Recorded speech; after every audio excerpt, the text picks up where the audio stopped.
This is beautiful, beautiful. He who is unjust, let him be unjust still. He who is filthy, let him be filthy still. He who is righteous, let him be righteous still.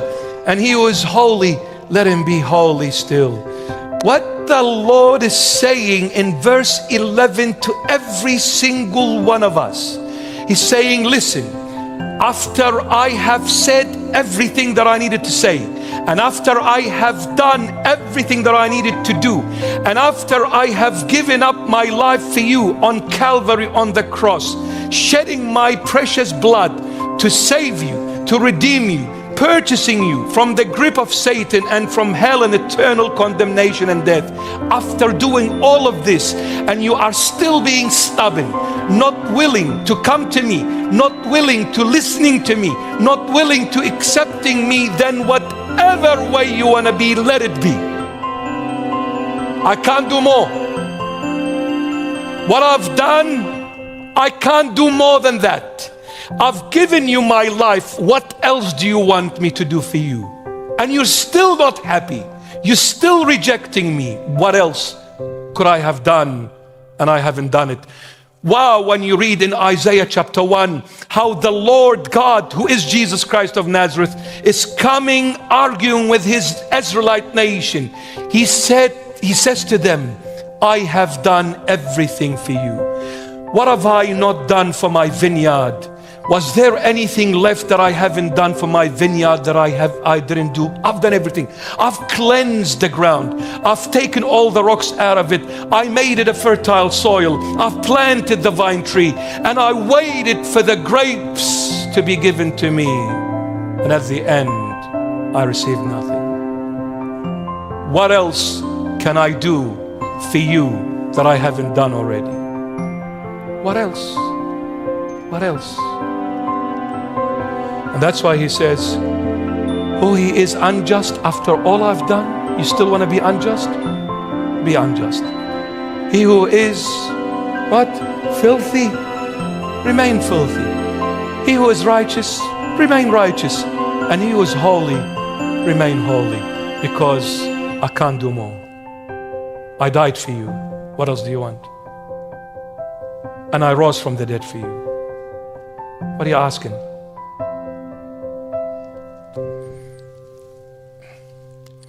But look at this duetto here. John the Beloved puts it beautifully. Look at this. He who is unjust, parallel to it, righteous. He who is filthy, parallel to it, holy.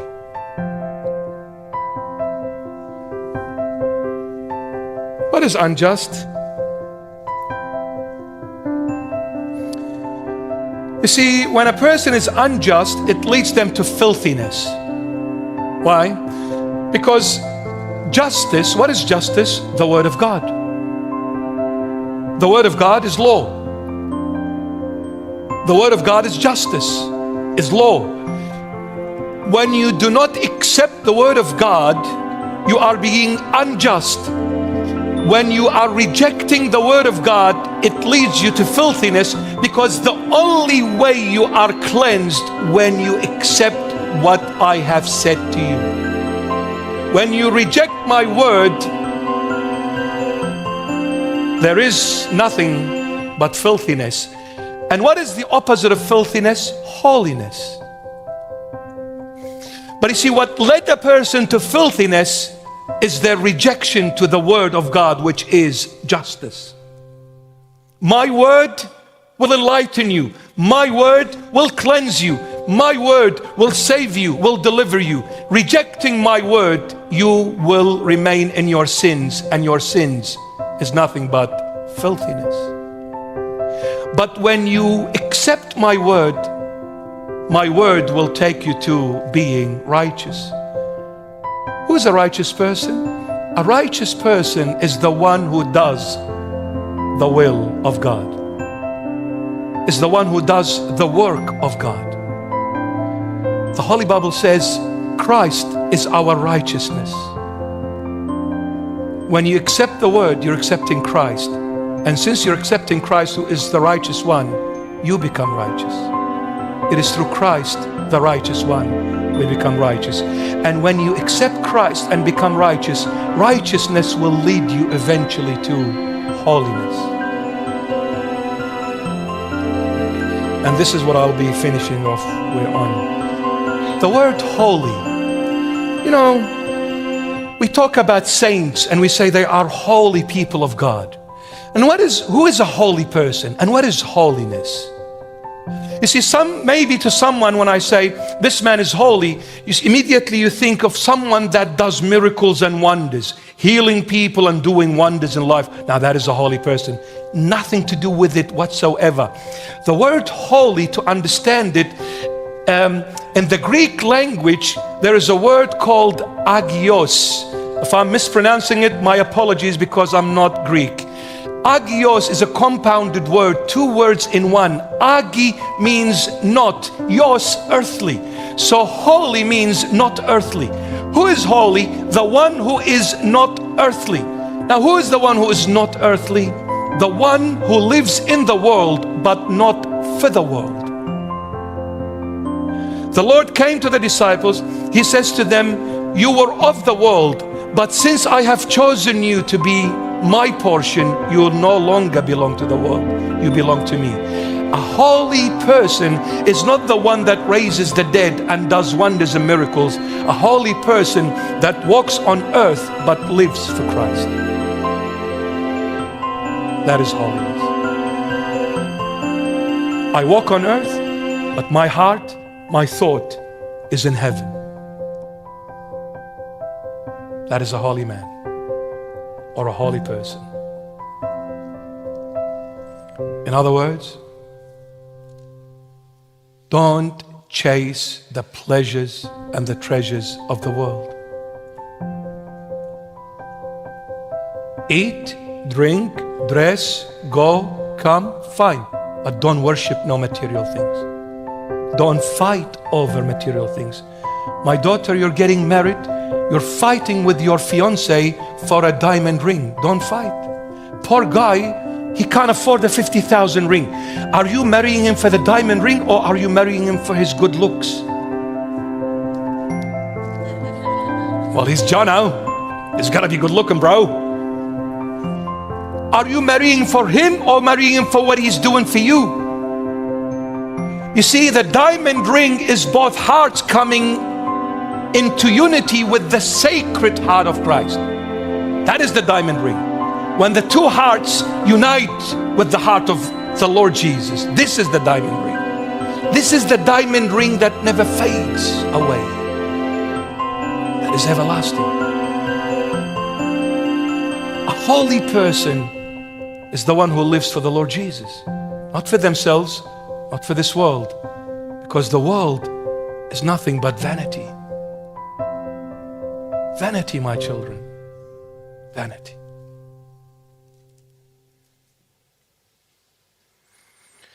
He who is holy, let him be holy still. Wow. He who lives for me, let him always live for me. Don't ever change. Don't let anything change you. Don't let anything take you away from the Lord. Live for Him and through Him for others. Let's come to our topic, which is the book of Revelation and chapter 22, which is the last chapter of this beautiful book in the part of the Holy Bible. So Revelation chapter 22, and today we'll be taking verses 12 to 15 inclusive. So Revelation 22 and verses 12 to 15 inclusive. And behold, I am coming quickly, and my reward is with me, to give to everyone according to his work. I am the Alpha and the Omega, the beginning and the end, the first and the last. Blessed are those who do his commandments, that they may have the right to the tree of life, and may enter through the gates into the city. But outside are dogs and sorcerers and sexually immoral and murderers and idolaters and whoever loves and practices a lie. And all glory be to our Lord and Savior Jesus Christ forever and ever. Amen. Well, last week we stopped at verse 11. I'll read it very briefly and we'll continue our topic this evening. Verse 11 said this: "He who is unjust, let him be unjust still. He who is filthy, let him be filthy still. He who is righteous, let him be righteous still. He who is holy, let him be holy still." What the Lord was saying in verse 11, after everything I had done for all of you, after the sacrifice I offered on Calvary on the cross, I gave my life up for the salvation and the redemption of the entire world, for the entire human race, without any differentiation. I love every human being equally. I do not have favorites. All colors, all races, all religious people, they are the handmaid of me. I've made the human race. There is one God and one God only who created every human being. I want every human being to come and know this true divine God. And this true divine God, for me and for many, many, many people like me, is Jesus Christ of Nazareth. This is what I live for. This is what I die for. Jesus Christ is and will always be my God, my Savior, my Redeemer. Nothing will ever change that. Since He calls it, nothing will ever change it. So He says, after I've done all this, if you still wish to stay unjust, then so be it. If you wish to stay filthy, then so be it. But if you wish to stay righteous, then so be it. And if you wish to remain holy, also so be it. Because I cannot do more than what I've already done for you. There is nothing greater than one's life. I put it down. I laid it down for you. What else could I do more than this? All I'm asking you is to accept me and let me show you who truly I am. And who truly the Lord is? Verse 12. "And behold, I am coming quickly, and my reward is with me." Last week we mentioned that the word "I am coming quickly" is mentioned 3 times in chapter 22. It is mentioned 3 times because God, the one we believe in, is the triune God, Father, Son, Holy Spirit. The first mention of "I am coming quickly" is in chapter 22 verse 7, and that is God the Father speaking here. I am coming quickly, God the Father. The second mention is now verse 12, I am coming quickly, God the Son. And verse 20, which we will come to, God willing, next week, I am coming quickly, God the Holy Spirit. And verse 7, God the Father. And verse 12 now, God the Son. And next week, God willing, in verse 20, God the Holy Spirit. The Holy Trinity, all Father, Son, Holy Spirit, one God in nature, one God in essence, are all saying to all of us, I am coming quickly. Now, in verse 12, I am coming quickly is the Son of God. God the Son, who is our Lord and Savior Jesus Christ. I am coming quickly. The only time you will say I am coming quickly when you're saying it to the one you love the most. Because when there is love, there is no delay. I'm coming now because my sweetheart called. I'm running, I'm not walking. My sweetheart messaged me. I'm flying, I'm not driving. Because when it comes to love, there is no hesitation, there is no delay.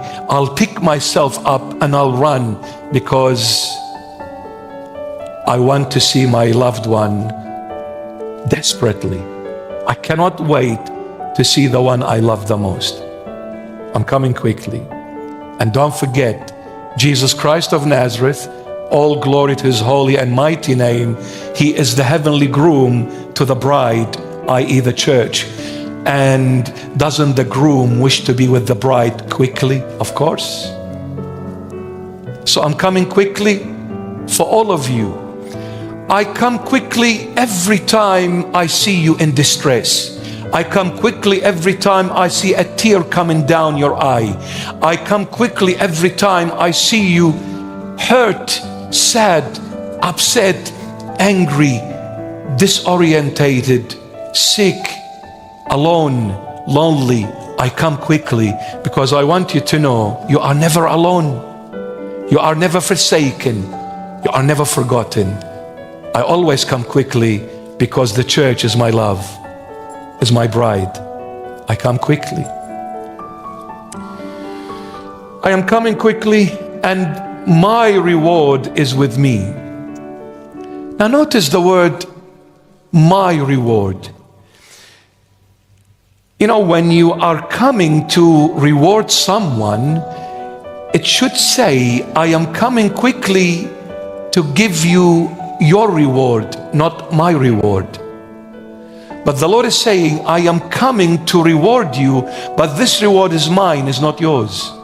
What he is saying, that even though you've worked for me, even though you've sacrificed for me, it was all my doing, not yours. When you preached and you brought people to the church, it wasn't you, it was me, I, Jesus Christ. When you build the church, it was me, not you. I am the builder, not you, Bishop. Anything and everything we do, it is all God's doings. It is nothing of us. It is all His. It is His reward because He's done it all through us. And this is why the Lord Jesus said to the 12 apostles, He said to them, whatever you do, remember, you are nothing but the hopeless servants. Because in John 15:5, the Lord says it very clearly, without me, you cannot do anything. Without me, you cannot do anything. When you show an act of love to your mother, to your father, to your husband, to your wife, to your brother, to your sister, to your neighbor, that act of love, it was the Lord, it wasn't you. If it wasn't the Lord who dwells in your heart, you wouldn't have been able to show an act of love. Everything good comes from the good God, who is Jesus Christ of Nazareth. Amen. Amen. So next time you do something good, thank God and say, Lord, thank you for using me, for allowing me to be the vessel that is used for your glory. But all glory is yours, none whatsoever is mine. Everything of good origin belongs to you, Lord Jesus. Everything. So that's why the Lord says, I am coming quickly and my reward is with me, because I am coming wise quickly, because I'm coming based on love. And since I am God who is all love, I am coming to reward you, even though I've done it through you, not you. But I still wish to reward you. Why? Because I love you. Get this through your heads, through your hearts, through your entire being. Jesus Christ is all love.